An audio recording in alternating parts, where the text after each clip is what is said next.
हिंद मित्रांनो, दिवाळीच्या आपणास खूप खूप शुभेच्छा। आपला उपक्रम परीक्षेला येऊन गेलेले गणितचे 10 क्वेश्चन आपण पाहतो। पहिला क्वेश्चन आहे बघा, 25 गुणिले 25 बरोबर 625, तर 2.5 गुणिले 0.25 बरोबर किती। आता 25 गुणिले 25 याचं उत्तर काय येणार आहे मित्रांनो, 25 गुणिले 25, तर उत्तर येणार आहे 625 बरोबर आहे। आता पॉइंट आहे, पॉइंट काय 2.5 गुणिले 0.25 बरोबर आहे। उत्तर ह्याचं 625, पॉइंट विसरून गुणाकार करायचा, उत्तर येणार 625। आता पॉइंट काउंट करा, इथला एक पॉइंट अधिक इथले 2 पॉइंट बरोबर 3 पॉइंट आपल्याला डावीकडे सरकवायचे आहे। संख्येच्या शेवटी पॉइंट असतो, तर 3 घर सोडून तुमचं उत्तर आलेले 0.625 तुमचं फायनल उत्तर आलंय, ऑप्शन क्रमांक 2। ही सर्व क्वेश्चन हे अकोला जिल्हा पोलीस मध्ये येऊन गेलेले आहेत। नेक्स्ट क्वेश्चन बघा, नेक्स्ट क्वेश्चन काय बघा, आता ह्याचा गुणाकार करायचा आहे, बोडमागचा हा कंच भागो बेव मधलं हे गणित आहे। आता बघा काय गणित आहे, 12 गुणिले 4 कंस कंप्लीट भागिले 2 वजा 24 हे गणित आहे। कंच भागो बेव मध्ये क्रमांक पहिल्यांदा कंस सोडून घ्यावा लागतो, 12 चौक 48 भागिले 2 वजा 24, आता भागलेल्यानंतर 24 आलं, 24 वजा 24, तर तुमचं उत्तर आलेलं आहे 0। ऑप्शन क्रमांक 4 हे तुमचं फायनल उत्तर आलेलं आहे, प्रश्न क्रमांक 2। आता नेक्स्ट क्वेश्चन घ्या, नेक्स्ट क्वेश्चन आलेला आहे बघा, एका चौरसाची परिमिती 60 सेमी आहे, तर त्याचे क्षेत्रफळ किती चौरस सेमी। क्षेत्रफळ हे चौरस सेमी मध्ये मोजलं जातं, परिमिती हे नुसतं सेमी मध्ये असते। आता लक्ष द्या, चौरस असा असतो, चौरसाच्या चारही बाजू समान काटकोनामध्ये असतात, चारही बाजू समान असतात, हा झाला तुमचा चौरस झालेला आहे मित्रांनो। बघा आता चौरसाची परिमिती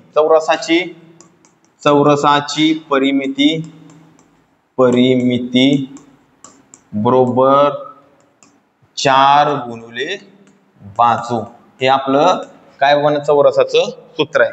आता बाजूच माहिती आहे का नाही तुम्हाला, परिमिती दिलेली आहे 60 सेमी दिलेली आहे परिमिती, मग काय होणार आहे आपल्याला काय काढायची बाजू, मग बाजू जागेला ठेवा आणि हे 4 भागिले येणार 60 सेमी, मग काय होणार आहे बाजू बरोबर 60 भागिले 4, तर 15 चौक 60, तर बाजू किती आली मित्रांनो, बाजू आलेली आहे 15, बाजू भेटली 15 1, तर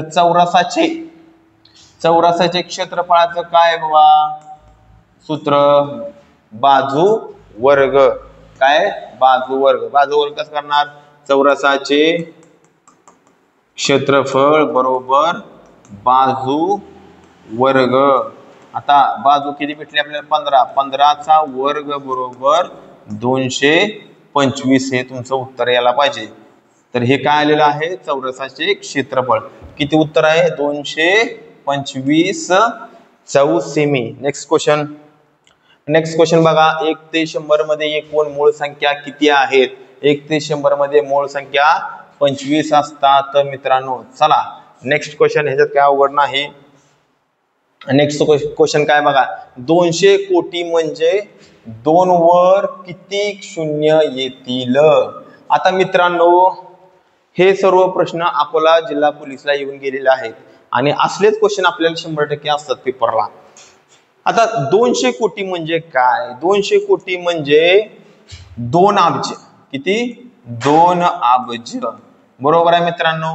मग आता चेक करा, 2 अब्ज ह्याच्या 2 वर किती शून्य येतील, तर शून्य तुम्ही मांडून घ्या अगोदर, त्यानंतर काउंट करा, एकक दशक शतक तुम्हाला समजतच असेल मित्रांनो। आता लक्ष द्या, एकक दशक शतक हजार 10,000 लाख 10 लाख कोटी 10 कोटी अब्ज 10 अब्ज। आता अब्ज 10 अब्ज पुढे गेले, 10 अब्ज इथं आपल्याला 2 मांडावं लागणार। तर बघा आता एकक दशक शतक हजार 10,000 लाख 10 लाख कोटी 10 कोटी आणि अब्ज, मग किती शून्य आलं, 2 अब्ज आपलं उत्तर इथं आलेलं आहे। किती शून्य आले बघा, 1 2 3 4 5 6 7 8 9, तर बाबा या 200 कोटीवर तुमचं 9 हे शून्य येणार आहेत, 9 शून्य येणार आहे. तुम्हाला क्रम किंवा संख्या वाचता आल्या पाहिजे. आपण एखाद्या वेळेस संख्या वाचण्यावर एखादा क्वेश्चन 100% घेऊ एखाद्या व्हिडिओमध्ये. चला, तुम्हाला कमीत कमी मिलियन, ट्रिलियन, बिलियन आपल्या परीक्षेला विचारलं जातं, ते सुद्धा आपण पुढल्या टॉपिक मध्ये घेऊ. आता नेक्स्ट क्वेश्चन बघा मित्रांनो, 1200 रुपये मुद्दलाचे दशांश 10% दराने 2 वर्षाचे चक्रवाढ व्याज किती? किती वर्षाचे? 10 वर्षाचे. 10% दराने 2 वर्षाचे आपल्याला चक्रवाढ व्याज काढायचं आहे. किती मुद्दल आहे बाबांनो?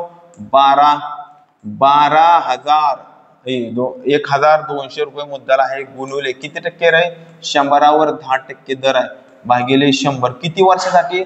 2 वर्षासाठी आहे, म्हणून 110 भागिले 100. हे तुम्ही असं मांडा, तुम्हाला 100%. तुम्हाला काय मिळणार आहे? असं केल्यानंतर रास मिळत असते. काय मिळत असते? रास. मग या रास मधून तुम्ही काय करायची? मुद्दल वजा करायची असते, म्हणजे तुम्हाला काय मिळत असते? चक्रवाढ व्याज. काय मिळत असते? चक्रवाढ व्याज. या IMP गणित मित्रांनो सोडून देतोय तुम्हाला YouTube चॅनल मध्ये फ्री. सबस्क्राईबर करा मित्रांनो, लाईक करा आणि दररोजच्या दररोज हा व्हिडिओ पाहत जावा.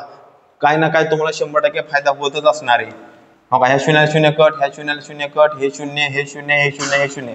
आता मित्रांनो 12 गुणुले 11 गुणुले 11. आता 11चा वर्ग मित्रांनो किती आहे? 121 गुणुले 12. आता गुणाकार करा. गुणाकार 12 एके 12, हातचाला 1, 12 दुने 24 आणि 1 25, हातचाला 2, 12 एके 12, 12 2 12 2 14. तर तुमचे रास किती आले मित्रांनो? रास मिळाले 1452. त्यातून काय करायची? मुद्दल वजा करा. मुद्दल किती आपली? 1200 रुपये. तर तुमचं उत्तर यायला पाहिजे 252 रुपये. ऑप्शन क्रमांक 3 हे तुमचं उत्तर 100% यायला पाहिजे. चला नेक्स्ट क्वेश्चन. नेक्स्ट क्वेश्चन काय? 2 क्रमावर संख्यांचा गुणाकार 37 82 असेल तर त्यापैकी लहान संख्या कोणती? मित्रांनो हे गणित आपल्याला ऑप्शन वरून बी सुटते आणि ऑप्शन वरून पण सुटते. आपण जरा वेगळ्या पद्धतीने आपण सोडवू.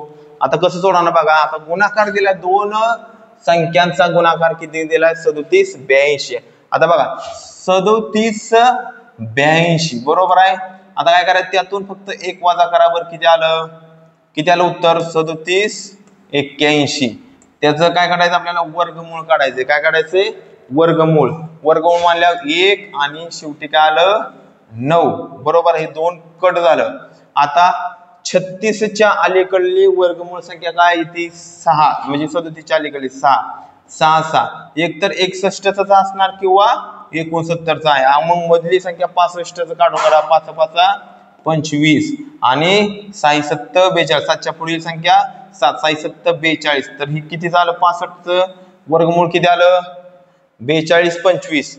मग आता ही 37 संख्या लहान आहे, मग ही 61 100% असणार. तर लहान संख्या 100% 61 येणार आहे. कुठली लहान संख्या? 61 आलेली आहे. आता गुणाकार करून पाहू आपण. बघा 61 गुणुले ह्याच्या पुढील संख्या क्रमवार म्हणते. काय तर काय म्हणते? 2 क्रमवार म्हणते. 61च्या पुढील काय मोठी संख्या? 62. तर गुणाकार करून बघा. गुणाकार बरोबर येतो का नाही? 62 गुणिले 61 गुणिले 62 करा. 2 के 2 6 2 12 0 6 1 6 6 6 36. तर करा 2 6 2 8 आणि 7 आणि 3 37 82. तर तुमचं उत्तर काय बाबा? 37 82 आलं का नाही? तुम्हाला प्रूफ करून दावलेलं आहे. तर उत्तर काय आलं आपलं? की लहान संख्या 61 आली आणि मोठी संख्या विचारली तर 62 येणार आहे. किंवा ऑप्शन वरून सुद्धा घेऊन. आता मित्रांनो ही जर ऑप्शन वरून काढायचं म्हटलं तर बघा कसा प्रश्न विचारण्याची स्ट्रॅटेजी बघा त्यांची कशी. मुद्दाम ही सगळा गुणाकार आपल्याला वेळ वापट घालवण्यासाठी मुद्दाम पोरग परीक्षेला असते 54 सेकंद आणि ती ऑप्शन वरून जाते. बघा ह्या ऑप्शन चेक करायसाठी त्याला कमीत कमी 2 मिनिटं जाणार किंवा 1 मिनिट जाणार. ह्या ऑप्शन चेक करायसाठी 2 मिनिटं जाणार. ह्यासाठी 2 मिनिटं जाणार. 6 मिनिटं तुमची ही एका क्वेश्चनने घालवले. आपल्याला एका प्रश्नाला किती टायमिंग जास्त 54 सेकंद. तुम्ही जर 6 मिनिटं 6 प्रश्नाचा जर तुम्ही वेळ एका प्रश्नाला घालवला. परीक्षा हा प्रश्न सोपा आहे, वाटतोय सोपा, पण काय होतंय? वेळ घालवते. मग उत्तर कुठे दिले बघा त्यांनी? मुद्दाम शेवटच्या ऑप्शनला. ही स्ट्रॅटेजी असते प्रश्नपत्रिका काढणाऱ्याची. पेपर सोपा द्यायचा पण वेळात गुंतवायचं पोराला. तर मित्रांनो समजलं ही 100% लिहून घ्या. हे पेपरला पडल ह्याच्यावर त्यांची स्ट्रॅटेजीच ही असती वापरायची. नेक्स्ट क्वेश्चन मित्रांनो. नेक्स्ट क्वेश्चन काय आहे? 5 अंकी मोठ्यात मोठी सम व 4 अंकी लहानात लहान विषम संख्या यातील फरकातील सर्व अंकाची बेरीज. आता बघा परीक्षेला स्ट्रॅटेजी मस्त आपला बेसिक आहे, पण आपला मित्रांनो ही तुम्हाला सांगतो 54 सेकंदामध्ये प्रश्न सोडवायला वेळ जातो. गणित का अवघड आहे मित्रांनो, त्याची प्रॅक्टिस लागते वारंवार, तेव्हा तुम्हाला 100% सुटणार आहे. आता बघा 5 अंकी मोठ्यात मोठी समसंख्या, आता इथंच पोरग जरा फसते की प्रश्न स्किप करते पुढे जाते. जे हुशार आहे त्याला जमल, त्यांनी प्रॅक्टिस केली त्याला. बघा आता 5 अंकी मोठ्यात मोठी अगोदर संख्या काढू. मोठ्यात मोठी 5 अंकी ही संख्या आली, कुठली आली? 99,999 ही तुमची मोठ्यात मोठी 5 अंकी संख्या आली बरं का. आता ही कसली आहे बाबा? ही विषम संख्या आहे. कसली आहे? विषम. आता तिला आपल्याला सम बनवावं लागेल का नाही? सम कशी बनवणार? मोठ्यात मोठी सम बनवायची म्हणल्या फक्त 9 मधून 1 वजा करा, किती होणार आहे मग सांगा बर? 9 9 9 9 9 वजा 1 बरोबर किती आलं रे बाबा मित्रांनो? 9 9 9 9 8 आली का नाही समसंख्या? मग काय झाली?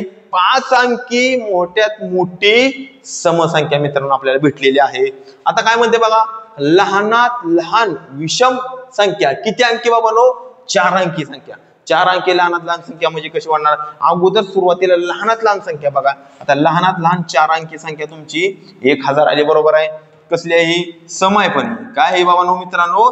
4 अंकी लहानात लहान सम आहे. आपल्याला काय करायचंय? 4 अंकी मोठ्यात 4 अंकी लहानात लहान विषम संख्या काढायची म्हणल्यावर काय करणार आहे बघा, लक्ष द्या. ह्यातून फक्त काय 1 अधिक करायचं म्हणजे कसं? 100. 1000 अधिक 1 बरोबर किती झालं? 1001 तुमची काय येईल? लहानात लहान विषम संख्या. किती अंकी? 4 अंकी. समजलं का? आता तुम्हाला मिळलेले आहेत, मोठ्यात मोठी मिळली, लहानात लहान मिळली, यांची काय केली? वजाबाकी करायची. दिसतोय तेवढा हा प्रश्न सोपा नाही, गुंजळून टाकणारा प्रश्न आहे. बघा काय होणार आहे? 9 9 9 9 8 वजा विषम संख्या काय? 1 0 0 1 ही वजा करायचं. किती आलं? आता बघा चेक करा. 7 9 9 8 आणि 9 आणि ह्यांची काय केली माहिती का? ह्यांची वजाबाकी करून ह्या अंकांची बेरीज करायला लावली. म्हणजे प्रश्न कुठं घालवलाय बघा. वाटते तेवढं प्रश्न मध्ये काही सोपी नाही बघा. आता काय बघा, यांची बेरीज करा आणि ती पण ऍक्युरेट यावं लागते. सगळ्या क्रिया करा वेळ जाता नाही. 9 1 9 9 2 18 9 3 27 27 अधिक 8 8 आणि 7 8 8 8 अधिक 9 9 3 9 4 36 36 अधिक 6 6 6 12 हातच्या 1 तर 4 हे तुमचं उत्तर आलं. हाय का बाबा? 42 ऑप्शन मध्ये 100% 42 आणि उत्तर फायनल 1 मार्क मिळालेला आहे. तर मित्रांनो असं गणित काढा. बघा परीक्षेला प्रश्न विचारण्याची स्ट्रॅटेजी बघा. पहिल्या प्रश्नात गुतवलंय, 5-10 मिनिटं तुमची घालवली, तुमची मेंटॅलिटी हल्ली आणि लगेच दुसरा प्रश्न त्यांनी लागोपाठ काय टाकलाय? तुमची मेंटॅलिटी ढासळायची. पोरग स्पर्धेतनं बाहेर कसं काढायचं ती परीक्षातलं जी प्रश्न करणाऱ्या माणसाला 100% माहिती असते. वाटतं आपल्याला बाबा प्रश्नपत्रिका घेतं सोपं आहे, मी तर लगेच अरे बाबा तुला घरी बसून जर अवघड वाटत असेल तर तुम्ही क्वालिफाय होऊन जर तुम्ही ज्या वेळेस ग्राउंडला क्वालिफाय होऊन जर पेपरला गेला त्यावेळेस ती डोंगरा एवढं वाटत असते. त्यासाठी तुमचं सातत्य, चिकाटी आणि दररोजची प्रॅक्टिस त्यावेळेस कामाला येते. मित्रांनो अभ्यास करा कंटिन्यू. बघा चेक करा. एक दूध संकलन केंद्रावर बघा 805 लिटर गाईचे दूध आहे व 915 म्हशीचे दूध संकलन केले. त्यापैकी 1575 लिटर दुधाची विक्री केली तर किती लिटर दूध शिल्लक राहील? आता बघा हा प्रश्न जरा थोडं वाटतं वेगळा वाटतोय, पण काय विचारलंय सोपा प्रश्न आहे, काय अवघड नाही. बघा लक्ष द्या. दूध संकलनात गाईचं दूध किती आहे बाबा? 805 लिटर. कोणाचं आहे? गाईचं आहे. आणि म्हशीचं किती आहे? 915 यांची बेरीज टोटल दूध विचारलंय. त्यापैकी दूध काय केलंय? म्हशीचे दूध संकलन केले. संकलन म्हणजे ते दोन्हीचं मिक्स केलं त्यांनी. किती? 10 हातचा 1 2 आणि 8 आणि 8 16 17 किती आलं? टोटल दूध केलं आलं मित्रांनो. एकूण दूध आलं 1720. त्यापैकी काय केले त्यांनी? किती विक्री केली? की बाबा नो 1575 विक्री केली दुधाची लिटरची. तर शिल्लक दूध किती? फक्त वजाबाकी करायची आहे. वजाबाकी किती? 1575 वजा करा 1575. ही प्रश्न सोपा दिला. 10तून 5 हातचा 1, 12तून 8 गेल्यानंतर 4 हातचा 1 6 1 तर 145 लिटर दूध काय झालंय? आपलं शिल्लक राहिलेलं आहे का ऑप्शन मध्ये? ऑप्शन क्रमांक 2 हा प्रश्न उत्तर बरोबर आलेलं आहे. मित्रांनो, प्रश्नपत्रिकेची स्ट्रॅटर्जी समजून घ्या. लागोपाठ जर प्रश्न जर असं आलं तर गोंधळून जायचं नाही. जे क्वेश्चन तुम्हाला 20-25 सेकंदाच्या आत सुटतोय तोच प्रश्न अगोदर तुम्ही बरोबर गोल करून घ्यायचा. बघा आता कुठला प्रश्न? एका शाळेत विद्यार्थी व शिक्षकांची एकूण संख्या 1040 आहेत. त्या शाळेत प्रत्येक 15 विद्यार्थ्यांमागे एक शिक्षक शिल्लक असेल तर एकूण शिक्षकांची संख्या किती? आता विचारलंय शिक्षकांची संख्या किती, बरोबर आहे. आता काय करणार आहे बघा, आता विद्यार्थी किती आहेत बाबा? विद्यार्थी आणि शिक्षक मिळूनच दिल्यात, बरोबर आहे. किती दिल्यात? प्रत्येक विद्यार्थ्यामागे 15 विद्यार्थ्यामागे एक शिक्षक आहे, बरोबर आहे. आता 15 विद्यार्थी किती आहेत? विद्यार्थी आहेत 15. किती आहेत रे? 15. एक्स मानो. आणि शिक्षक किती आहे? प्रत्येक 15 शिक्षक किती आहे? 1. किती आहे? शिक्षक 1. नुसता एक्स मानो, बरोबर आहे.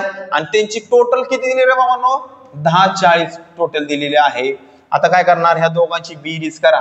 काय करा? बेरीज करा. बेरीज किती आली? 16x. किती आली? 16x बरोबर 1040. तर x बरोबर 1040 भागिले 16. 4 चौक 16, 4 2 8, उरला 2 4 संग 24.